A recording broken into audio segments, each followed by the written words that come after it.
성결가족 여러분 안녕하신지요? 안양중앙교회를 섬기는 김영섭 부목사입니다. 오늘은 열왕기상 22장 41절로 53절 말씀을 가지고 형통의 길이라는 제목의 말씀을 나누고자 합니다. 우리는 예수 그리스도 안에서 평안하게 살기를 원합니다. 하는 모든 일이 형통하기를 소망합니다. 내가 반드시 너에게 복주고 복주며 너를 번성하게 하고 번성하게 하리라. 하나님께서도 우리가 복있게 살기를 번성하게 하시기를 원합니다. 하지만 그렇게 살지 못할 때가 많습니다. 왜 그럴까요? 그 이유를 여호사밧의 삶을 통해 알 수 있습니다. 여호사밧은 나이 35세에 남쪽 유다의 왕이 되어 예루살렘에서 25년 동안 통치했습니다. 여호사밧은 그의 아버지 아사의 분을 받아 하나님을 섬기며 경건하게 살았습니다. 종교 지도자들에게 백성들을 순회하며 하나님의 말씀을 가르치게 했고, 음란한 이교의식에 동원된 남색하는 자들을 쫓아냈습니다. 하나님의 뜻을 따라 나라를 다스리고자 힘을 썼습니다. 하지만 산당은 패하지 않았습니다. 산당을 남겨둠으로 우상숭배의 빌미를 제공한 셈입니다. 왜냐하면 본래 산당은 가나안 사람들이 자신들의 우상을 숭배하던 곳이었기 때문에 산당이 있는 한 언제든지 순수한 여호와 신앙이 이방 종교의 영향을 받아 오염될 수 있었습니다.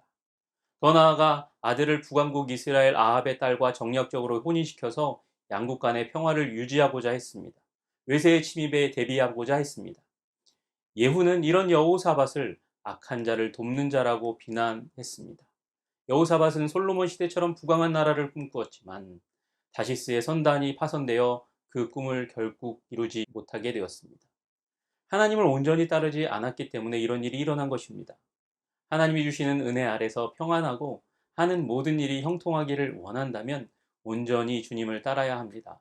기꺼이 복을 주시려는 하나님의 은혜로 형통하기를 원한다면 마음에 꺼리끼는 죄를 버려야 하는 것입니다. 하나님께 불순종한 죄를 버려야 하는 것입니다. 그리고 온전히 주님을 쫓아야 합니다. 하나님을 믿고 온전히 따른다고 하면서 불순종한 것이 있는지 살펴보는 오늘 하루가 되었으면 좋겠습니다.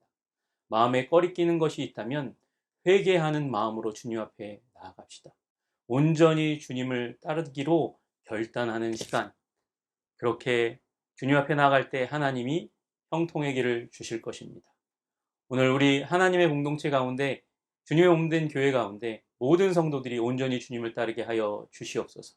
우리 가족 구성원 모두가 마음과 정성과 뜻을 다해 오직 주님을 사랑하게 하여 주시옵소서. 내 삶에 주님을 향한 불순종이 떠나게 하시고 마음에 꺼리끼는 것을 벗어버리게 하여 주시옵소서. 우리 다 함께 기도하는 시간 되었으면 좋겠습니다.